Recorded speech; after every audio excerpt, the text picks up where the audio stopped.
Today we'll be looking at part 2 of implementing and managing the venture. So in the ANSOF matrix, you'll have existing product in existing market, and this is market penetration where you would experience increased sales to the existing market and you'll penetrate more deeply into the existing market. The new products for the existing market. So you may have egg juice for the same market that you used to sell eggs to. You can have an existing product which is the same eggs to a new market, which means that you may be exporting, that is market development. You may have a new product which is the egg juice to the new market, which means that it's diversification. So you would be selling to the export market. So you would be exporting. So looking at the ANSOF matrix, you'll notice that you may have horizontal integration or vertical integration, and this looks at the entrepreneur expanding externally.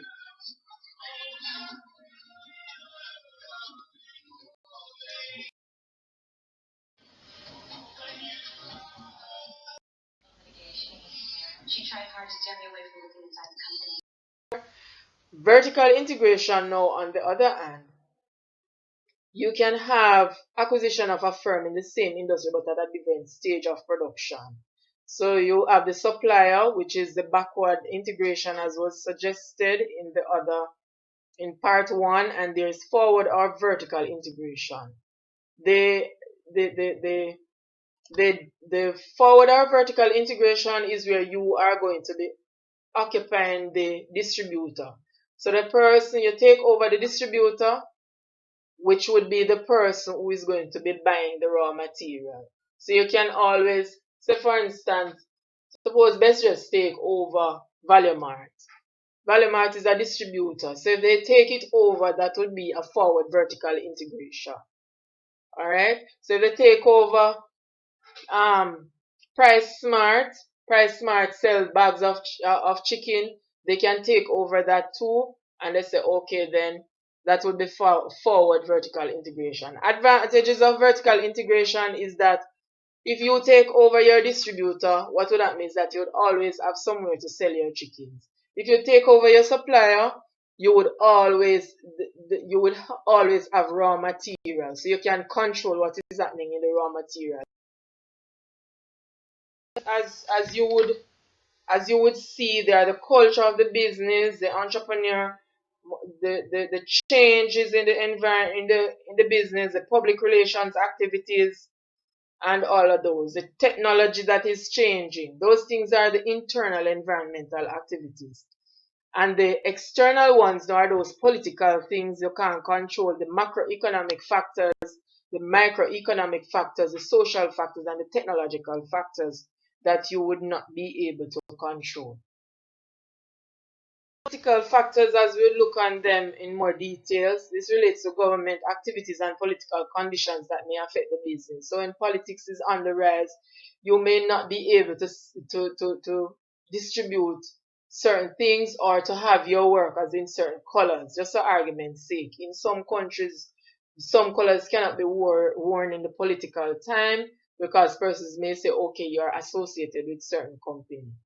And so even to sell, say you're marketing the product and you want to advertise and you want to create a shirt to say, okay, persons get a copy. You would not give them red or green because you try to keep away from those colors because persons may not want to buy or may not want to be associated with it. So political factors can affect the environment, the external environment. The laws that are in place, the laws and regulations that are put in place are also factors that may affect the external environment. The subsidies that are available, government may give you subsidies for those who are importing food items relating to the production of eggs because they want to encourage development of farming area. They can give grants to farmers also, and that can affect you positively, and if they don't, then it will be a negative impact. Industrial relations where persons want to strike and things like those can affect the business. So it is important that the industrial climate, the macroeconomic factors, if you want to borrow loan, interest rate, if it is increasing, it is going to affect the development of the business. Taxation, if the government is taxing you too much, that will affect the profitability. Custom duties, the things that you import, the raw material that you import, or the machine or equipment that can affect your development of the business. The exchange rate, if you're going to be exporting, that can affect it. It would be good if it is going up when you're exporting, but when you're importing, when it's rising, it's going to affect you negatively. Price stability, you need to be able to have a stable price because that can affect whether or not people buy or not. Recession, the recession will affect your business because if you're not making that profit, then it is going to be discouraging for you. Booms will affect you also in a positive way. Unemployment rates, that can affect you also.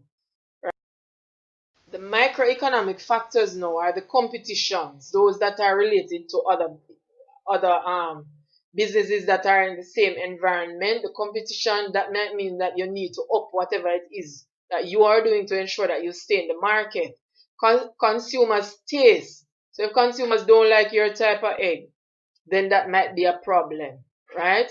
Consumers might need medium-sized eggs, and you're supplying larger eggs. It means that you need to do something about it, or they might prefer large eggs, and so you might need to adjust to ensure that you have large eggs. So the consumers' preferences are important. They prefer white egg. You need to ensure that the eggs are white rather than brown eggs.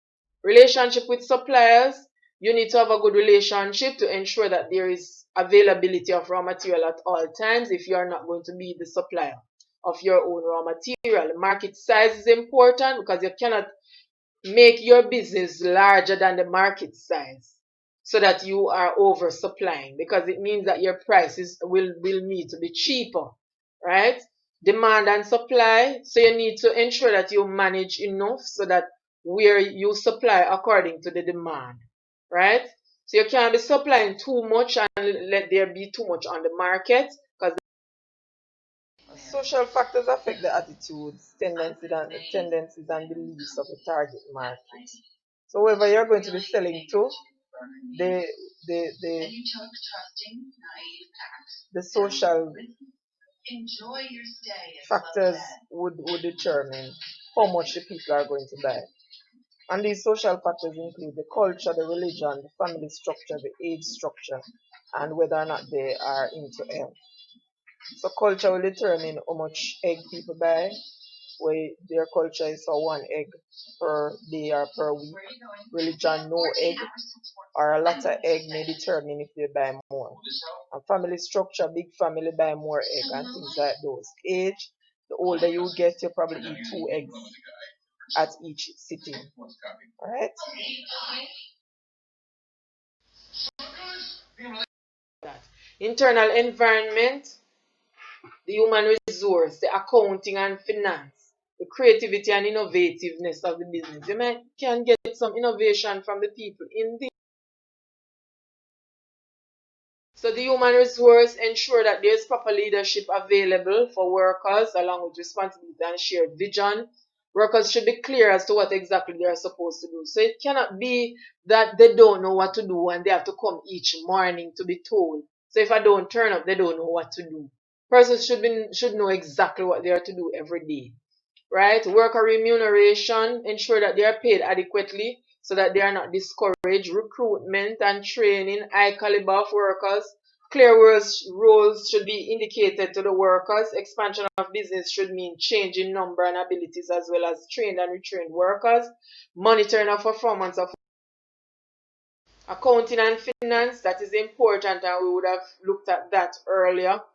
The standards for accounting are to be followed, and proper accounting procedures should be followed so that you have the correct thing for taxation, and when they come to assess you, you are on the right? And annual activity and innovation, You need to encourage persons in a business to be creative and innovative in order to let the business move on. Otherwise, persons from other companies are going to take over. In order to ensure that is there, and we would have look at the culture of the organization is how people really operate. It is important that you know the culture of the organization and preserve it, and you can develop your own culture. PR, talking about the business to ensure that people in their minds they are thinking only good things, right? Market research is essential so that you know what is best, what can be changed,